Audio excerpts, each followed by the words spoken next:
You're listening to The Rich Life Revolution with me, Michelle Cooper. My mission is to empower you to step into your next level of wealthy. You'll hear all the deets, a little bit of inspiration, and real life takeaways so that you can create your own rich life revolution. Let's dig in. Hey girl, hey, welcome to the Rich Life Revolution. I'm your host, Michelle Cooper, and today we're going to talk about overcoming obstacles, like things we can do when challenges come up in our lives that seem insurmountable, because we've all been there. We've all gone through this. I have gathered thoughts, feedback, information, ideas from all kinds of people, thought leaders, colleagues, people who achieve amazingness in their lives. And I really want to have this conversation with you today. So sometimes even with our best efforts, there are times when we slip back into old habits, or perhaps we find ourselves struggling to stick to new ones, right? And this is where, we set a goal. Maybe we have big, huge, audacious, hairy goals or whatever it's called, or even small ones. But most likely the reason we aren't achieving them is because somewhere along the way, we've slipped into old habits that get in the way from us achieving the results that we desire. Now, remember, those habits might not be a physical action. They could be a way of thinking, right? And breaking bad habits and developing good ones can be really tough. It's important to understand that obstacles, challenges, struggles, these things, they're a normal part of the process, right? They're part of the growth of you moving to the next level. So today we're going to discuss some common challenges faced when people are trying to achieve goals, or perhaps implementing new habits to help them achieve those goals. And I'm going to offer you some practical solutions and strategies for overcoming them. Not all mine, some that I've gathered from people, some are mine. But it really is important to remember that the problem's not the problem, right? So you think that the obstacle or the challenge is the problem. It's not actually the problem. It's the story that you've created about it, and it's the meaning that you have made it to be in your life. Obstacles are a normal part of the process. They are part of growth. And with persistence and determination, you can develop habits that help you and support you achieving your goals. So one thing that comes up a lot is procrastination. So this can look a lot of ways, right? Like procrastination can look like avoidance. It can look like just complete, like, I'm not doing it. And it can also look like what I call productive procrastination, where we're busy doing this other thing. And so we think we don't have time to do the thing that we really want to do, right? Or the thing that will get us to our goal or help us achieve that new kind of habit formation. So from what I see in my experience, procrastination is one of the biggest obstacles that people face when trying to develop new habits and reach new goals. It's also way too easy to put things off, right? We tell ourselves that we'll start tomorrow or we'll start next week. And I'm like the queen of this, okay?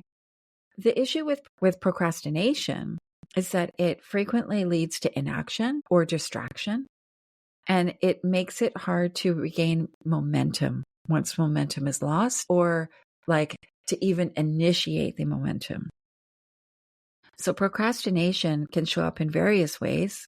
Like I said, distraction, avoidance, indecisiveness, being productive in other things that we think are more important. Like it's funny, right? I've coached hundreds and hundreds of people, and in business, I will get a business owner, maybe who has let's just say they have a new business, and they'll get really excited about their logo and creating their logo.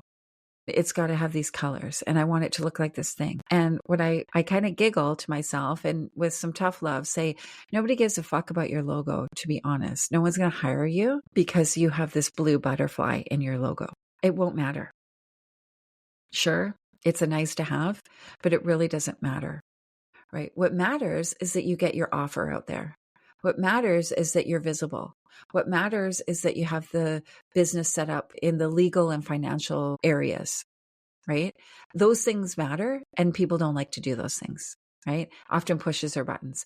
So that's a really clear example of productive procrastination. Sure, you're doing something, but you're doing the wrong thing. It's not going to lead to the goal of launching your business, right? Of actually getting a paying client, right? Because the paying client doesn't give a shit about your logo, to be honest, right? So when we think about overcoming procrastination and making progress in forming new habits that will lead us to our goals and achieving all the things we desire, here's 4 clear strategies that I have gathered from some incredible leaders in our world. So the first one you're probably aware of is breaking the habits into smaller steps. So one of the most effective ways to fight procrastination is to break the habit down and break the goal down into smaller, more manageable steps. So, for example, if you want to start exercising regularly, but you're struggling to be motivated, put my hand up over here. Maybe begin with a 5-minute workout each day, and then gradually increase the duration as you become more comfortable with the routine. So I'm going to do this because my struggle has been getting on my Peloton every day. This is a really important goal for me. I want to focus on heart health, and I need some cardio in my life. And so I'm like, I got to come up with 45 minutes to do this workout. Well, I could start with 5 or 10 or 15, right? See, there I go. I'm already jumped to 15 when I could just start with 5, right? The second piece is addressing the root cause of the procrastination. So it really is essential to understand the underlying reason for your procrastination. So are you procrastinating because you fear failure or you lack confidence in your ability to succeed? When you identify the root cause or the belief system that is sitting underneath this procrastination, you can address it. And you can build your confidence in your ability to form the new habit and reach your goal. The third piece is identifying and eliminating distractions. So another approach to overcoming procrastination is to recognize and eliminate any distraction that is contributing to the bad habit or to not creating the new habit. So this might involve turning off your phone or avoiding social media during specific times of the day when you want to focus on your new habit. And the fourth one, finally, is seeking support from others. So there's power in community. Enlisting the help of others can be beneficial when trying to overcome procrastination and create new habits and reach our goals, right? We want to tell people we're doing this so that they can hold us accountable and we can report in. So you could have an accountability partner or join a group, like a group of people who have like similar goals or whatever. This will provide encouragement and motivation when you most need it, right?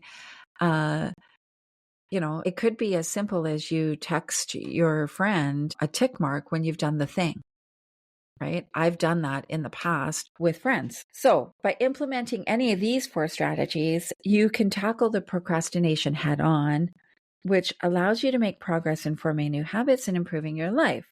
But please remember that overcoming procrastination is an ongoing process. This isn't an overnight thing, right? So have compassion with yourself, have grace. And I know that with persistence and determination, you can develop the habits that you desire that help you to reach the goals that you're setting in your life. So let's talk a little bit about motivation, because this is a thing, right? I love a motivation video. I love a motivation audio. I'm on Pep Talk app. I love all of that. And I get a lot of charge out of, those kind of motivating videos or audios or whatever.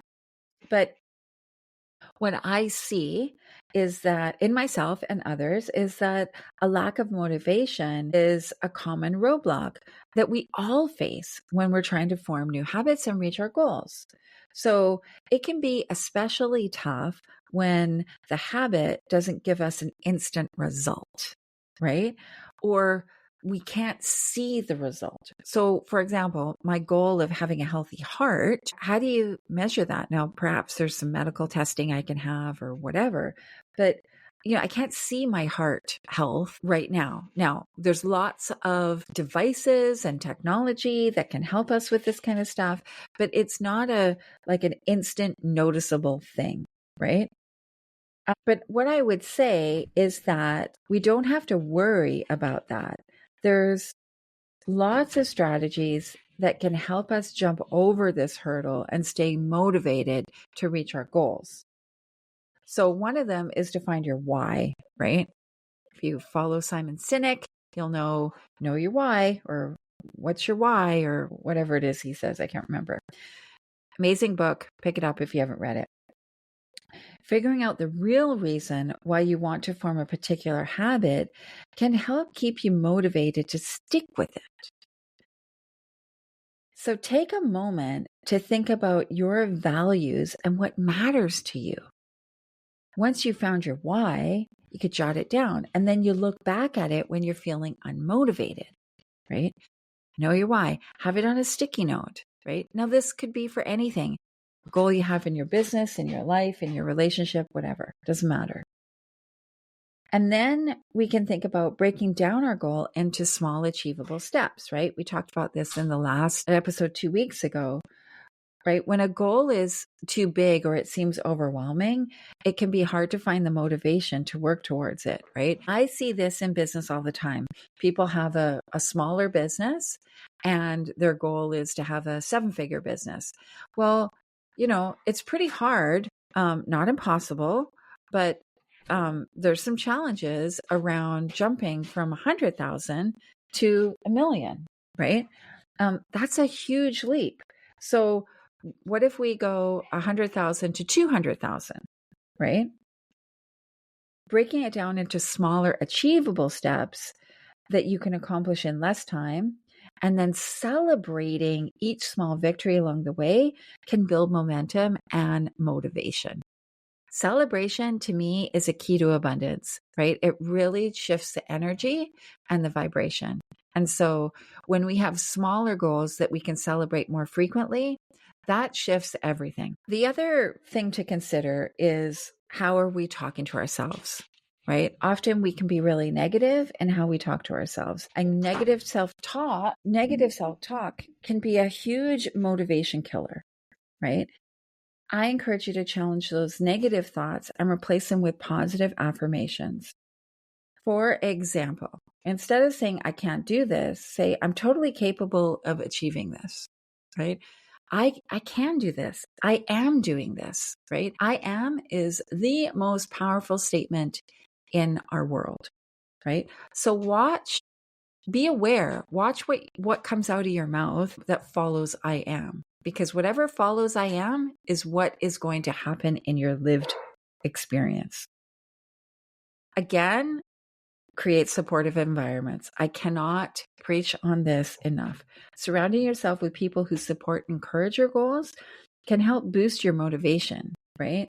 Finding like-minded buddies, or, business besties, or health buddies, gym buddies, whatever it is, people who share similar interests or goals is really going to help you keep motivated.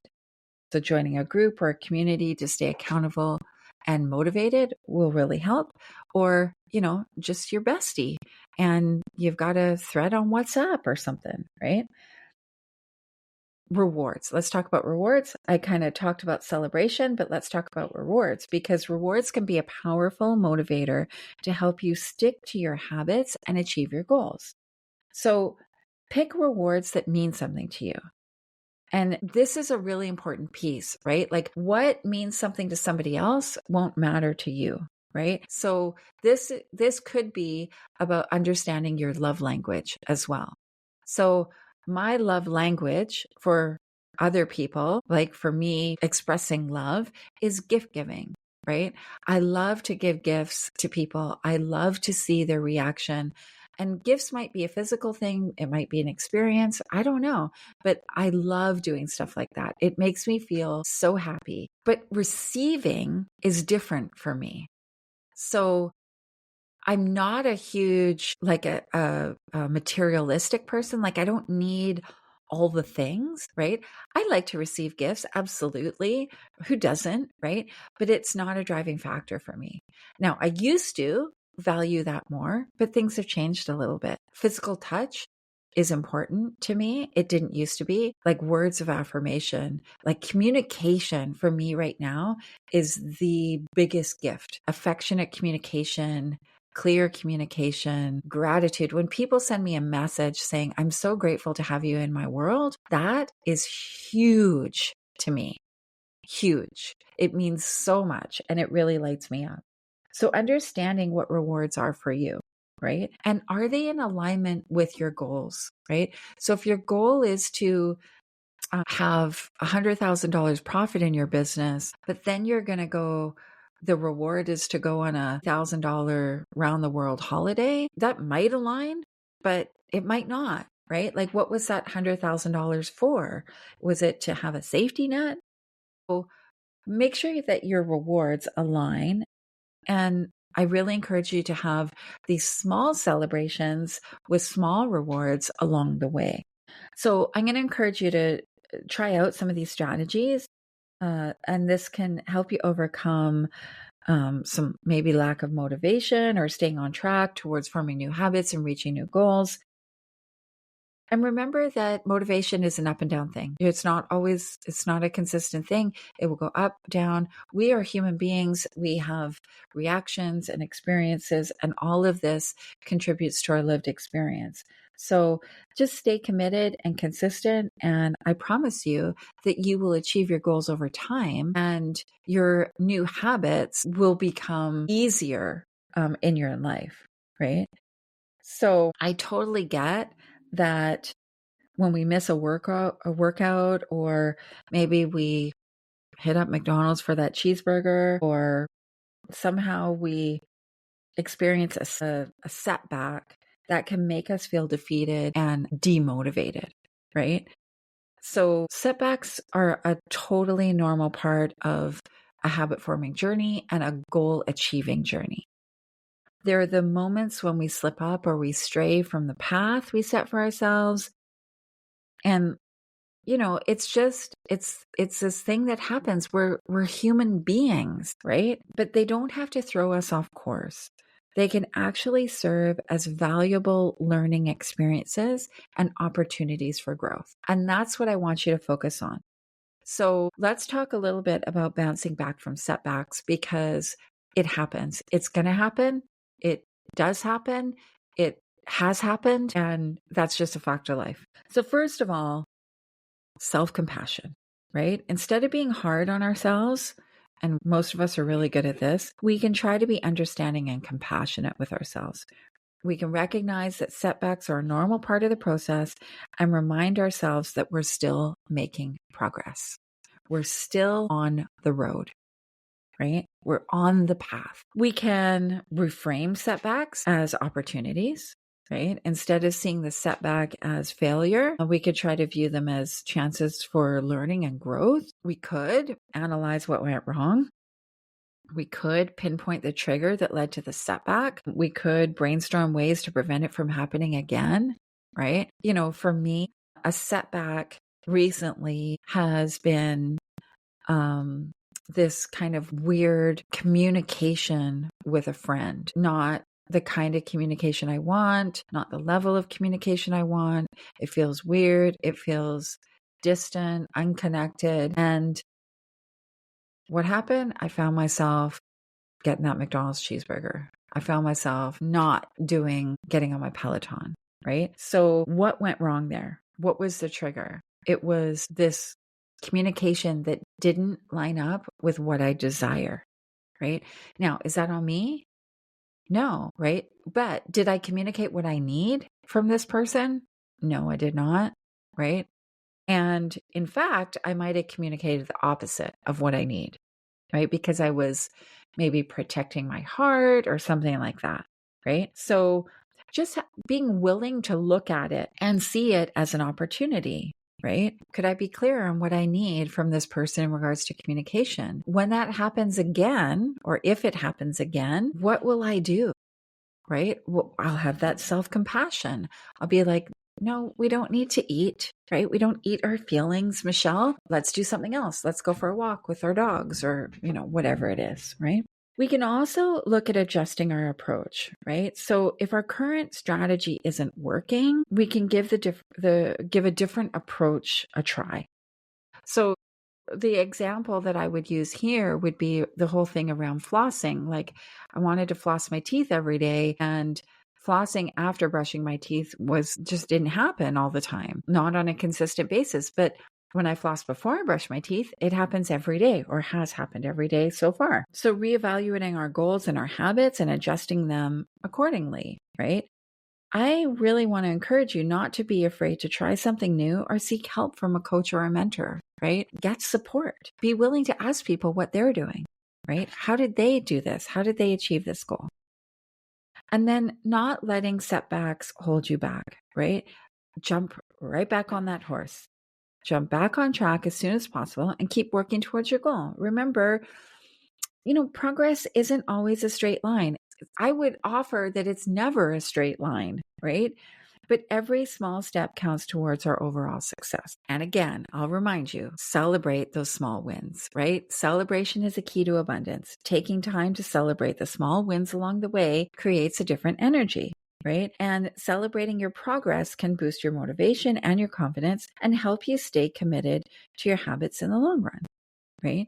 So by tackling these things that we see as setbacks and reframing them into opportunities and looking at it from a positive mindset, we can overcome these obstacles, right? And these setbacks, and we can make progress towards creating new habits and reaching our goals. So let's briefly go back to the concept of habit triggers, because this is something when we are facing an obstacle or a challenge, the habit trigger can be an important piece to look at. So habit triggers are, they're those sneaky environmental or emotional cues that can lead us to engage in our old, not so great habits, right? For example, if our habit is to eat that McDonald's cheeseburger, spotting or smelling fast food might set off our craving, right? So going for a drive and passing a McDonald's drive-through might set off that craving, right? Habit triggers are specific cues that nudge us to engage in a particular behavior or habit, which could sabotage our goals. So these triggers can be anything from a specific time of day to a certain emotion, a location, or a person, right? If you have a habit of snacking when you're bored, your trigger could be feeling restless or unoccupied. Hands up over here for that one. Getting to know your habit triggers is a crucial step in overcoming obstacles to habit formation, right? And achieving your goals. So by identifying your triggers, you can anticipate situations where you're likely to engage in a bad habit, and you can plan ahead to dodge out of the way of them, right? So here's a few strategies in handling some habit triggers, right? You can change your environment, right? If a certain location or object triggers a bad habit, you could try to remove it or change your surroundings. So, for example, if you always snack on chips while watching TV, try moving the bag of chips to another room or swapping them with a healthier snack, right? You can create new triggers. You can create new triggers that prompt you to engage in positive habits. So, for example, if you want to start exercising in the morning, you could set out your workout gear and your shoes the night before as a reminder of your goal and an easy way in the morning to get started. We can also use implementation intentions, right? So implementation intentions involve planning ahead for how you'll respond to a particular trigger. So for example, if you know that seeing a plate of cookies at a party will set off your desire to overindulge in cookies, you can plan ahead to take just one cookie and then walk away, right? You could perhaps eat before you go, so then you're not hungry, right? I found that if I don't eat before I go to the grocery store, I buy really crappy groceries. And so I will never go grocery shopping on an empty stomach anymore. We can also practice mindfulness, right? So mindfulness can help you become more aware of your thoughts and your emotions and your physical sensations, right? And this can help you identify and manage your habit triggers. When you feel triggered, you can take a moment to pause and observe your thoughts and feelings without any judgment and with self-compassion, right? And then perhaps make a different decision. So by using these strategies, we can learn to anticipate and manage habit triggers, which can help you overcome obstacles to habit formation, achieving your goals, and help with motivation. So just a little quote for you, right, from Winston Churchill that I found, where he said, "Success is not final, failure is not fatal. It is the courage to continue that counts." And I want to encourage you to continue on your goal journey, on your up-leveling journey, on your new standards journey, and on your new habit formation journey. And I would love to hear what that looks like for you. So please reach out to me, all the social media at Michelle B. Cooper, or, you can contact us at hello@michellebcooper.com if you want to send in a little email telling me what's going on for you lately, girl. I want to hear about it. Love you guys. Love this content. Hope it's useful to you. And we'll see you next week on another episode of The Rich Life Revolution.